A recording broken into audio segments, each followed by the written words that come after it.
नमस्कार, मैं खुशबू राय। आप देख रहे हैं एनएमएफ न्यूज। लोकसभा चुनाव संपन्न हो चुके हैं। यूपी से बड़ा झटका लगा, लेकिन उत्तराखंड से बीजेपी को खुशखबरी हाथ लगी। 5 के 5 सीट बीजेपी के खाते में गए।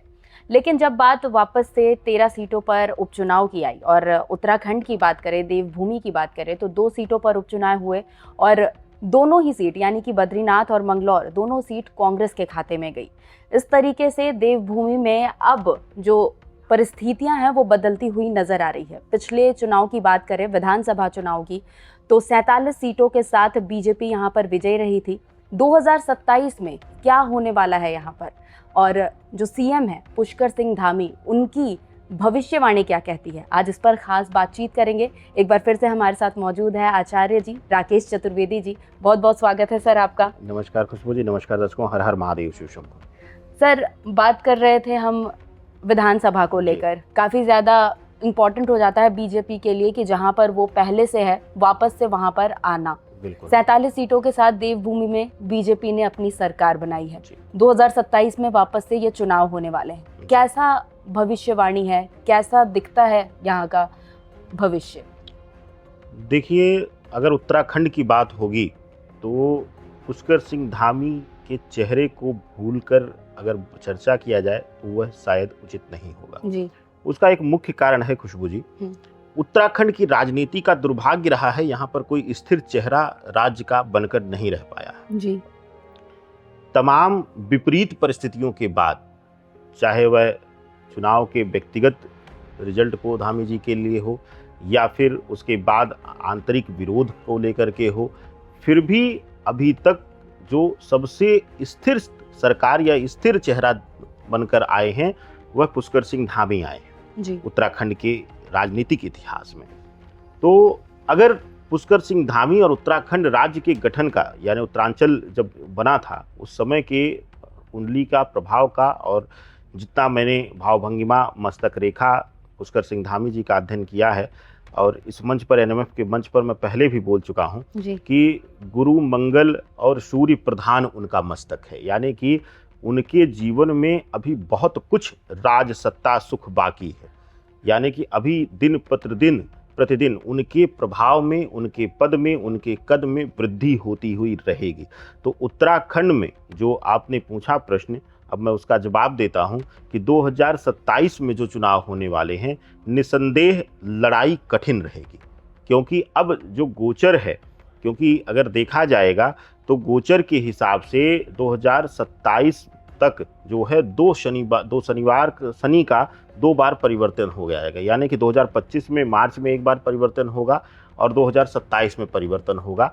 लेकिन क्योंकि शनि की स्थिति ऐसी है कि आने वाले समय में धर्म को लेकर के या फिर राजनीति और धर्म दोनों का अंतर विरोध देखने को मिलेगा। अभी एकदम से अंधा सपोर्ट धर्म को लेकर के था, जिसको हमने देखा कि उत्तर प्रदेश और अन्य राज्यों में इसका प्रभाव दिखा, लेकिन आने वाले समय में दोनों में एक अंतर विरोध देखने को मिलेगा, जिससे कि धामी जी के लिए कठिनाई रहेगी। मैं धामी जी के लिए भी अब इसको नहीं बोलूँगा, बीजेपी के लिए कठिनाई रहेगी सही लोगों का चयन करना। लेकिन जितना धामी जी का प्रभाव है, पुष्कर सिंह धामी का जो भावभंगिमा, उनके चेहरे का प्रभाव है, मुझे लगता है कि बीजेपी को उत्तराखंड में हर प्रकार के कष्ट से उबार करके एक बार फिर से सत्ता के करीब लाते हुए वह दिखाई देंगे।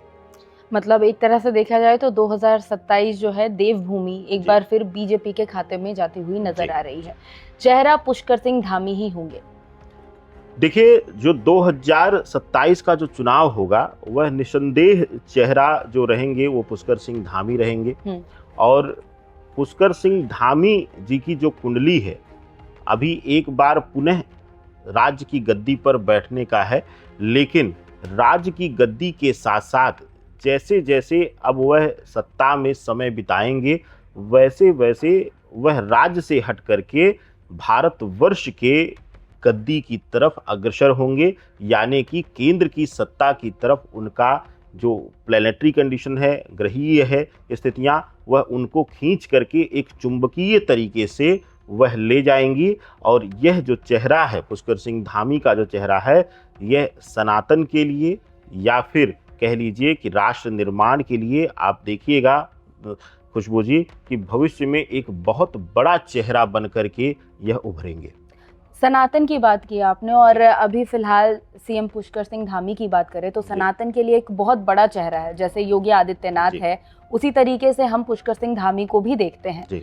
तो सनातन धर्म जिस तरीके से बोल रहे हैं कि अभी लोग धर्म के प्रति ज्यादा जागरूक हो रहे हैं, पुष्कर सिंह धामी का उसमें कितना ज्यादा सहयोग हो सकता है? देखिए, पुष्कर सिंह धामी को मैंने शुरू से कहा है और एक बार पुनः ग्रहीय दृष्टिकोण, क्योंकि जब गुरु की भूमिका प्रधान रहती है तो जैसे योगी जी की जो कुंडली है वो शनि राहु प्रधान है, तो ऐसी स्थितियों में जो है वह आक्रामक रहते हैं। लेकिन इसके एकदम से विपरीत आप देखेंगी खुशबू जी, आप लोग तो राजनीतिक समीकरणों को कवर करते हैं, देखते हैं और वाकिफ भी होंगे अच्छी तरीके से, कि धामी जी का चेहरा और उनका स्वभाव एकदम से विपरीत है। कुछ बड़े ऐतिहासिक फैसले इतनी शांतिपूर्वक लेकर के वो शांत हो जाते हैं कि जैसे उन्होंने कुछ किया ही नहीं हो, और उस पर ना मीडिया को वह वक्तव्य देते हैं, ना किसी तरीके की चर्चा उस पर करना पसंद करते हैं, क्योंकि जो निर्णय हो गया वह निर्णय पूर्ण रूप से लागू हो गया। तो जो धामी जी का जो चेहरा है, धामी जी का जो प्रभाव है, वो सनातन को लेकर एक शांत, यानी ये गुरु की भूमिका में वह आगे बढ़ रहे हैं।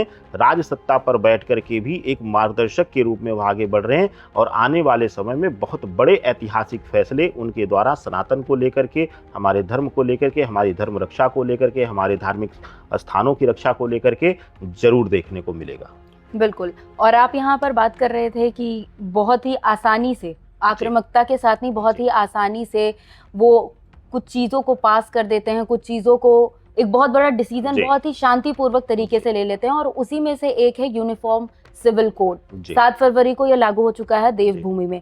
इसका कितना फायदा मिल सकता है बीजेपी को आने वाले चुनाव में, और खासकर पुष्कर सिंह धामी को? देखिए, पुष्कर सिंह धामी के लिए अगर देखा जाए, चाहे वह यूनिफॉर्म सिविल कोड हो या फिर बीच में सावन के आरंभ होते ही कांवड़ियों को लेकर के, उनके जो रक्षा के लेकर, उनके धर्म रक्षा को लेकर के जो फैसले लिए गए, ठीक है, उसमें विरोध हुआ या उसमें जो है न्यायालय को आना पड़ा, लेकिन अगर उसको आप देखेंगे तो सनातन को लेकर के या धर्म को लेकर के जो है उनका शांतिपूर्वक लिया गया सारे अग्रेसिव फैसले जो हैं वह सनातनियों को एकजुट किया है। और अगर आप आज भी उत्तराखंड देवभूमि को देखेंगी तो सनातन प्रेमियों के हृदय में शायद ही कोई ऐसा निकले जो धामी जी के लिए कुछ गलत बोल दे या कह दे कि वह विरोधी हैं या इस तरीके से वह धर्म को लेकर कार्य नहीं।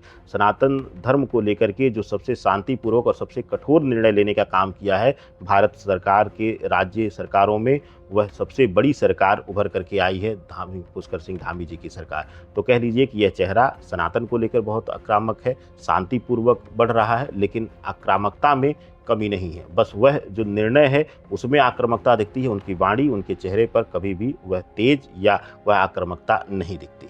मतलब कुल मिलाकर देखा जाए तो 2027 का जो चुनाव है कठिनाई पूर्वक तो रहेगा, लेकिन राजयोग पुष्कर सिंह धामी के भविष्यवाणी कुल मिलाकर देखा जाए तो ये है। बिल्कुल बिल्कुल। बहुत बहुत शुक्रिया आचार्य जी। तो आचार्य जी हमारे साथ जुड़े हुए थे और बता रहे थे कि 2027 में जब विधानसभा चुनाव होंगे और देवभूमि में जब विधानसभा चुनाव होंगे तो वहाँ पर बीजेपी को एक बड़ी जीत मिलने वाली है। थोड़ी कठिनाई पूर्वक होगी लेकिन जीत मिलेगी। देखने वाली बात होगी कि जब 27 में चुनाव होते हैं तो ये भविष्यवाणी कितनी सच होती है। फिलहाल इस खास वीडियो में बस इतना ही। हमें दीजिए इजाज़त। नमस्कार।